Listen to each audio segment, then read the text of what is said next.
She's Katie Montgomery. He's Justin Joseph. These best friends are serving subpoenas to bad advice weekly with Wrong Way Forward, the advice column reboot you never knew you needed. Sparks fly, and so does the hilarity. Now, here's Katy and Justin.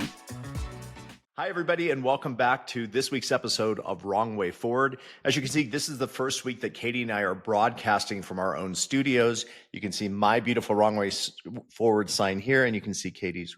Katy, you want to point yours out just in case? I mean, it's kind of tiny. I did that on my home printer. It's an inkjet. Anyway, welcome back to the podcast. This week, we're taking on advice about friendships and sort of how you move in that world. And I think what's really interesting is friendships evolve. We grow, we have experiences, we become different people as we age, and some friendships blossom.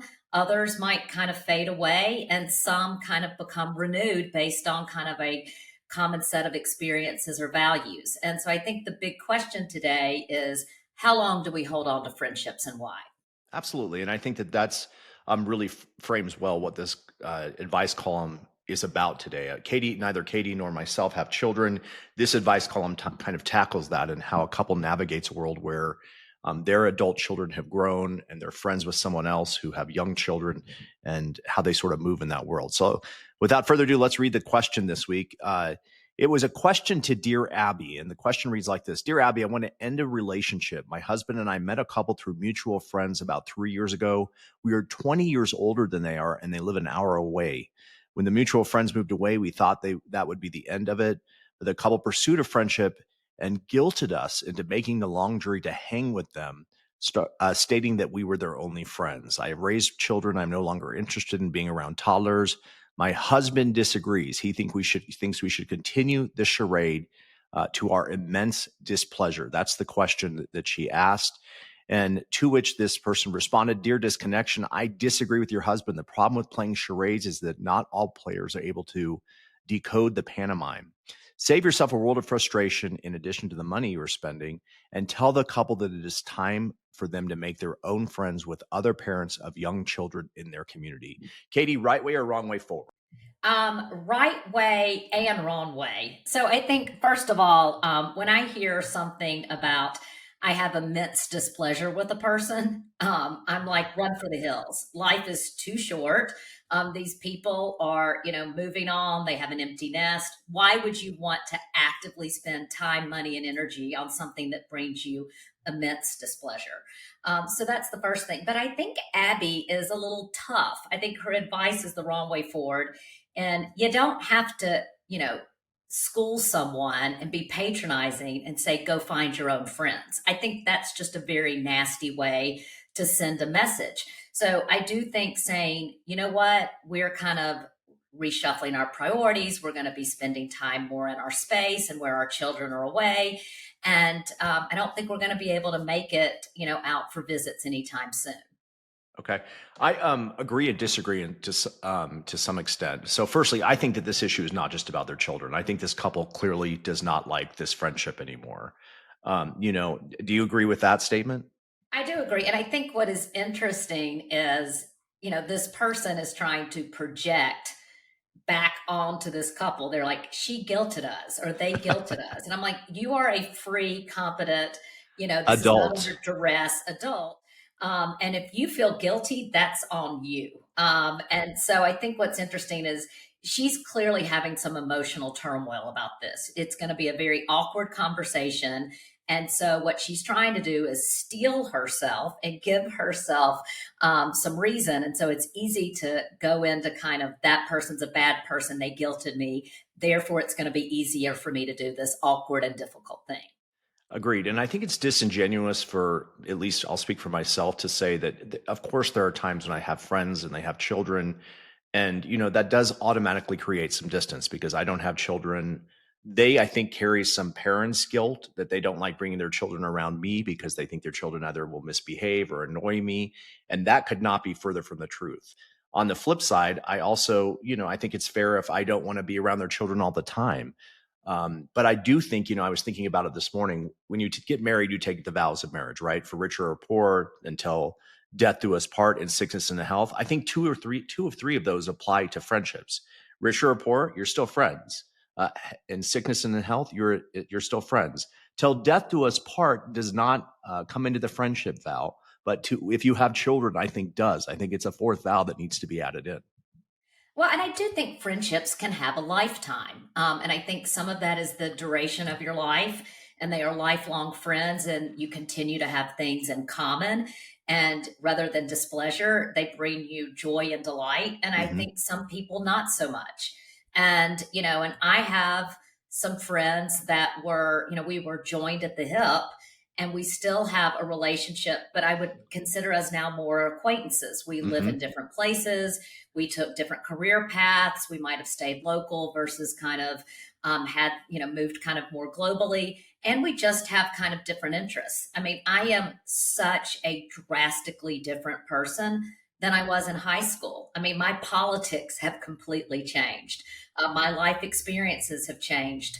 And one of those things that has drastically changed is that I do not have children. So even though I take great delight in my friends' kids and I find that so interesting, we're at that time in our life where people are, taking their kids and moving them into college, and they're going in for parents' weekend. And what I'm finding is some of my kind of common friends connecting even more so because they share that in common, where I'm not going to be at a parents' day this fall. And so that's okay. And I think it is okay for friendships to have different seasons and to kind of ebb and flow. And I don't think that there should be guilt involved in that. And I also don't think that people should pressure, and also I kind of want to say to this couple, not the couple who wants to kind of cease the friendship, but the other couple is read the room. I mean, again, emotional contagion. I sound like a broken record, but I am sure that this elder couple is sending out some very clear signals of And not if they're wanting not, to they get should in a be. car. If not, they should be, right? Well, I mean, you just can't hide immense displeasure. I mean, we're I not know playing you can't. charades here. I mean, we're up for an Oscar in this case. I mean, what the hell? No, I totally agree. And, I'm sure the signs have been set, and it makes me sad for this couple with children because, like you said, if they're not seeing it, they should be. And I don't want to say they're a sad case, but that's kind of what it feels like. But Justin, if you were to advise the older couple about how to kind of cease the friendship, or to at least kind of put it, slow it down quite a bit, what kind of advice would you give them? Because we are going to talk later about ghosting, and we're going Yeah. to talk about ghosting more in the professional context. But ghosting, I think we both agree, is not kind. And so they can't just completely ignore these people. But what's a way to do this in a kind, generous, lovely way? Well, firstly, I cannot believe you're asking me this because, I'm literally the king of I'm a being little shocked too.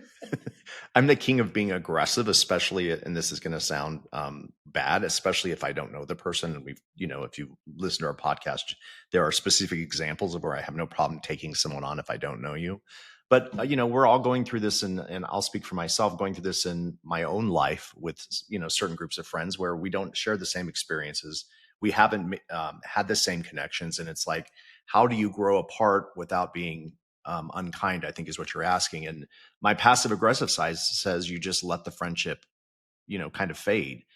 Josh, my husband, has a different. He doesn't let anybody go, and so he would hang on and text and keep pushing to maintain the friendship. And I'm like, let the friendship go. It's died. And so I think if you're asking, do you have to actually take that on and say we're no longer friends? I'm not of that school necessarily, because I think the kind thing to do is to kind of let it fade. But similarly, if they're not getting the message, then I think it may be worth a conversation, a tough conversation, but a conversation nevertheless. And I think a piece of advice that Abby forgot is we have a husband and wife who are on two sides of the coin on this. The wife is like, let's dump them tomorrow. And then the husband's like, keep your mouth shut. Let's just keep playing along. So I think a piece of advice that Abby missed out is you and the husband need to get on the same page. Because when you are a couple and you have couple friends, sometimes people can pair off, and so we need to make sure that we're on the same course of action. Right. And I think that that would be a first good step as they move forward in possibly ceasing this friendship. And I thought another good example is when you came in to visit me. I mean, a dog is not a child, and you're deathly allergic to dogs, but you really don't want to be around dogs, and that's my child. If you're seeing a fly around my head, I'm not Mike Pence. We've been on this podcast for an hour, and suddenly this fly cannot get off my face. So anyway, back to what I was talking about originally. You don't like to be around dogs, and like the dog is my child. So in many cases, this is kind of what you were in the middle of the last time you were with me. Well, I mean, but I have to tell you, we're very, very good friends. In fact, Right. we're best friends. And so I did say your dog was cute. I let the dog sit next to me. I would say, hey, doggy, hey, in the morning. But I drew the line at when it wanted to lick me.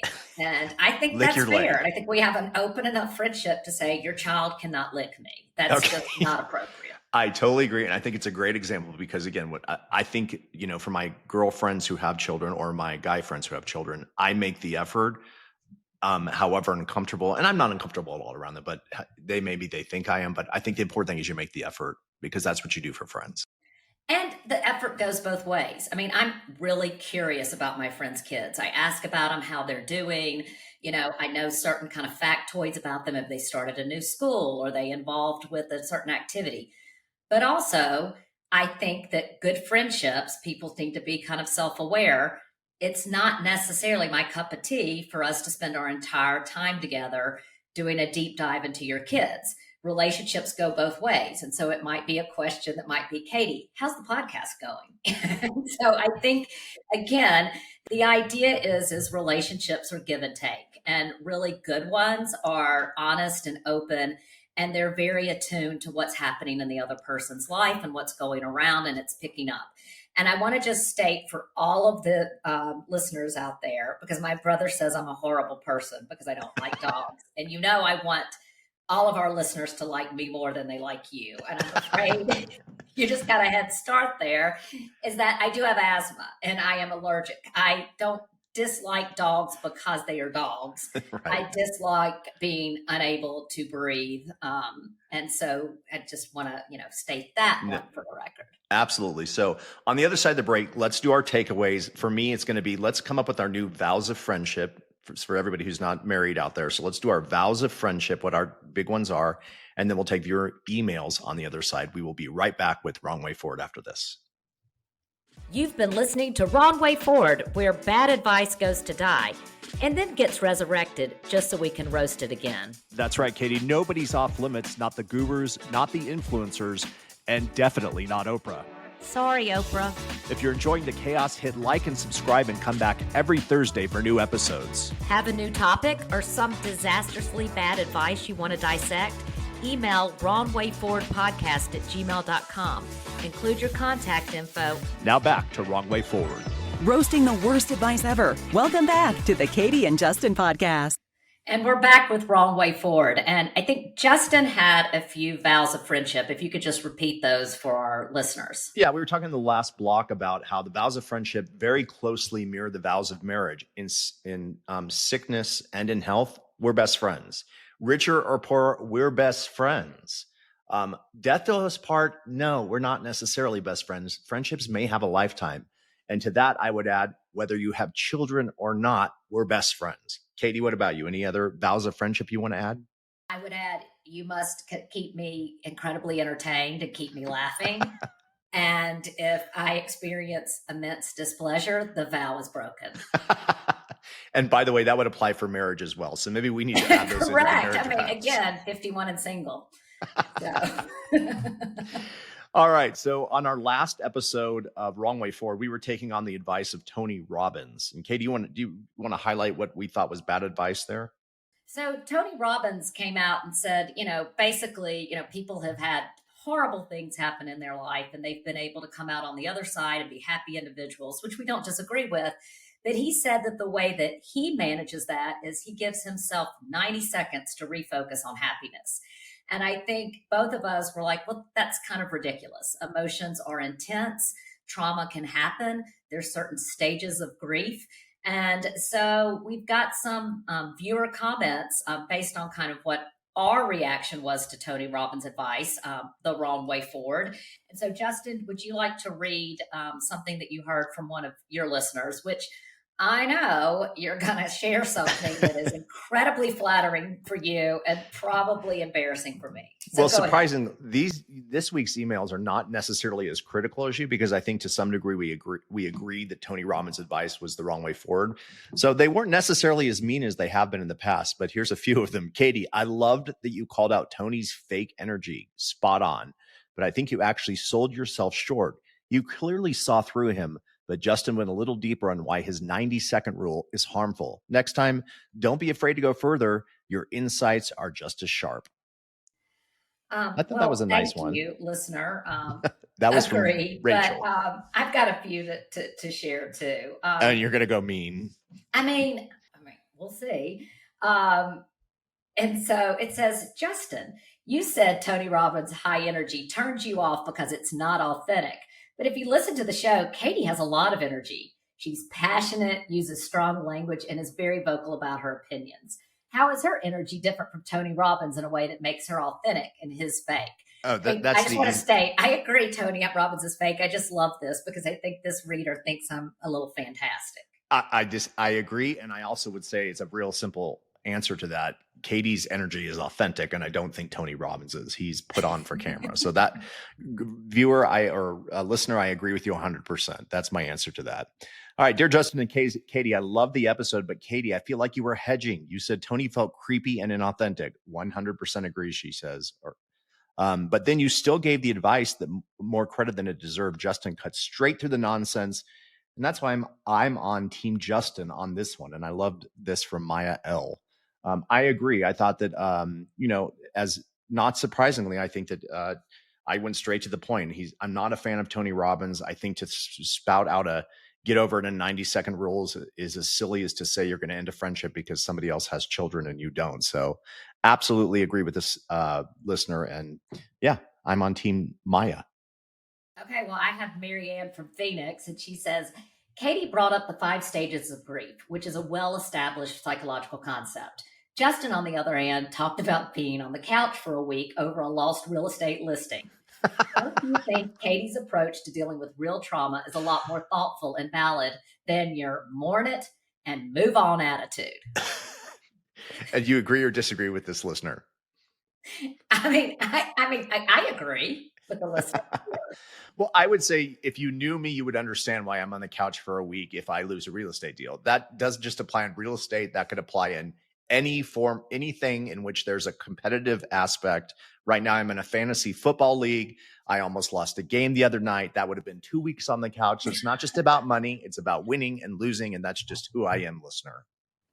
Well, I love that you give basically your livelihood 1 week, but you give a fantasy football game, which is a series of points. I mean, this is like one of many 2 weeks. So I think we might get some listener comments next week about kind of like rationality and proportionality. Well, like I said, that's just part of who I am. Do you think you're competitive, Katy? I know you are, but I am competitive. I can tell you that as I age, I feel like what I'm competitive about really is not as much. And I think also it aligns more with my values and where I want to spend my energy.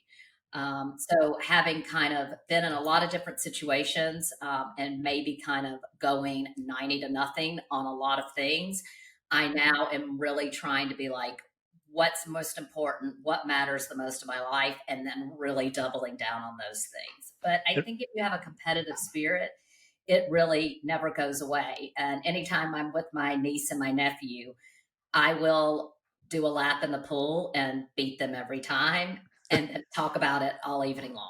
Do you let them win at games? No. Do you let your nieces and nephews win a game? Hell no. My parents never let me win a single thing. And my dad, God bless his soul, we would be like, who's the smartest in the family? And he would never, ever even just take a breath. And he would say, I am, hands down, no question. I am meaning him or meaning you? No, he. Okay. He was the smartest. So I come from competitive people, so it comes naturally. Yeah, it does. And I think that's what's interesting is your career path has not necessarily been a win-lose career path, whereas that's literally the careers I've chosen. As a prosecutor, either won or lost a case. As an reporter, either got the story or I got beat. And I can count on the number of on one hand the number of times I got beat because I did not get beat on stories. It just would that I would be on the couch for a month. Yeah, I was And about then to say, so your career has been, win or lose, and it seems like you've either been on the couch or out celebrating. yeah, and maybe that's a therapy session on its own, not for the Wrong Way Forward podcast, however. So when we come back, we're going to talk about ghosting. Katie, give us an idea of what that's going to look like. So we're going to talk about ghosting, and I think probably when people think about ghosting, they think about dating someone, going back and forth, hanging out with someone, and then one day they just disappear. Poof, they're gone. I think what I'd like to kind of focus on is about ghosting in the professional context and why that is happening. Is that appropriate, or is it really the wrong way forward? We'll be back. Thanks for streaming Wrong Way Forward, the weekly reminder that advice is usually free for a reason. We call out bad advice wherever it hides: boardrooms, break rooms, and even book clubs. Enjoying this dumpster fire? Like, subscribe, and check back every Thursday for new episodes. Want us to roast your favorite piece of nonsense? Email us at wrongwayforwardpodcast@gmail.com. Be sure to include your contact info. We're not psychic, just judgmental. And now, back to Wrong Way Forward. Roasting the worst advice ever. Welcome back to the Katy and Justin. So thanks for joining us on our latest episode of Wrong Way Forward. This week we have covered how friendships end and begin and what the vows of friendship are.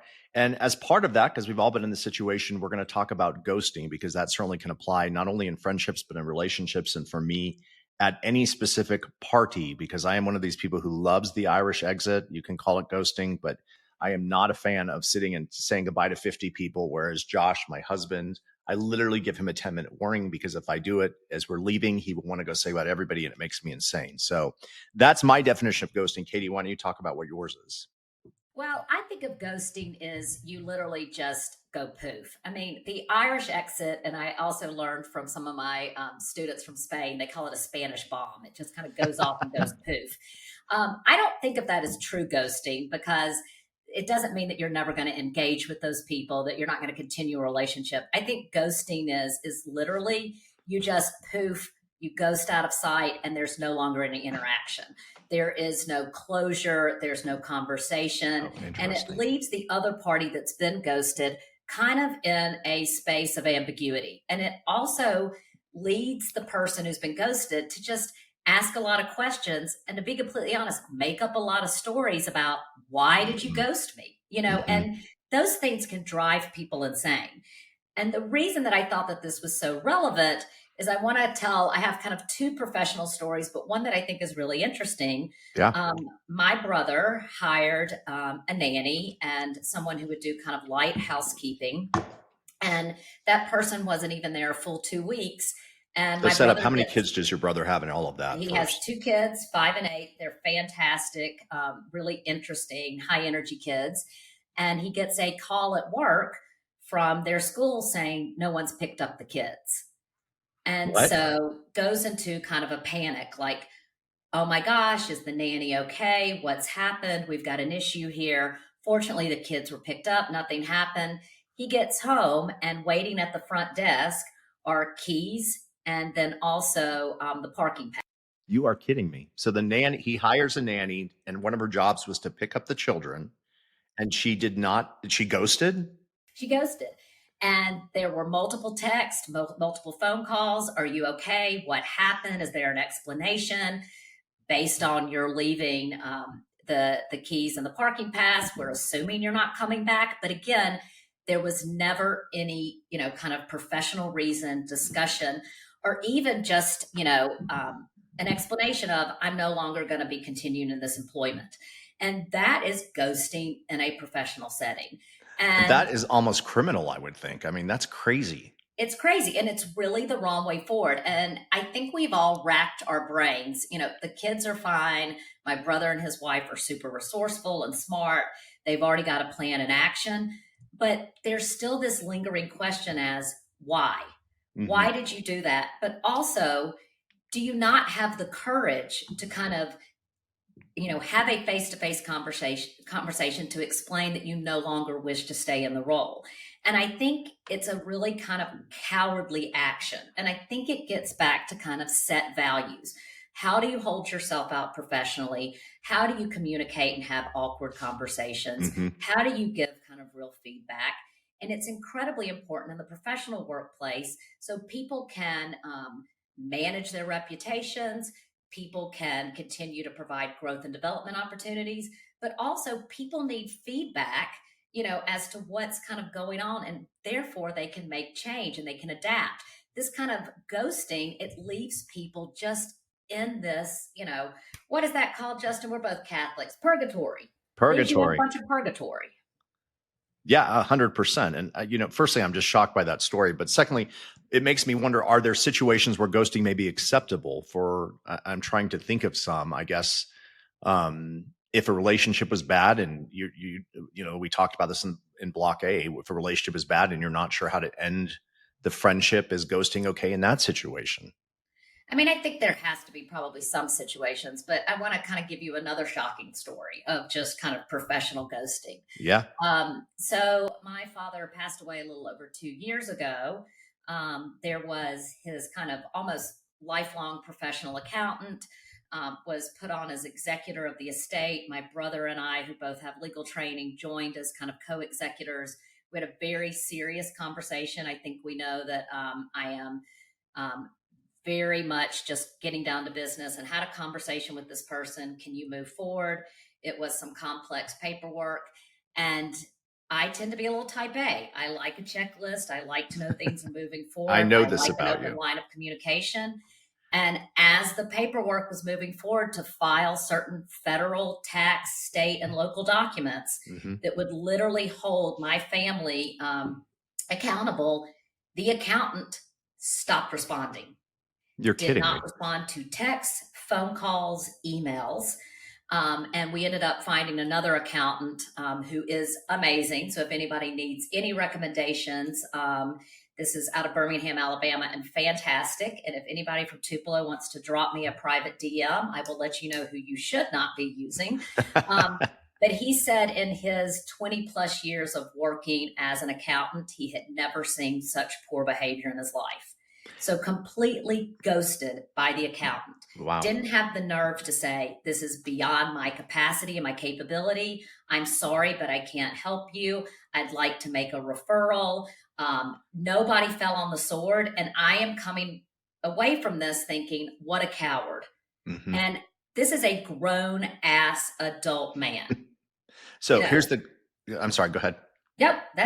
Here's the question firstly, that's shocking, and not that matters. How old was this man? Not that that's an excuse. I mean, I would say at least 60.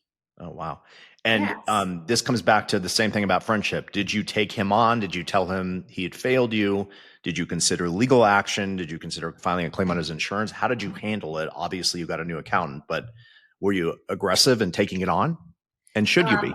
There was only so much at a certain point, and I think people do get, and I feel like I have dozens of these examples where when you are handling grief and there are so many moving pieces, you have to protect your energy and your strength and moving forward.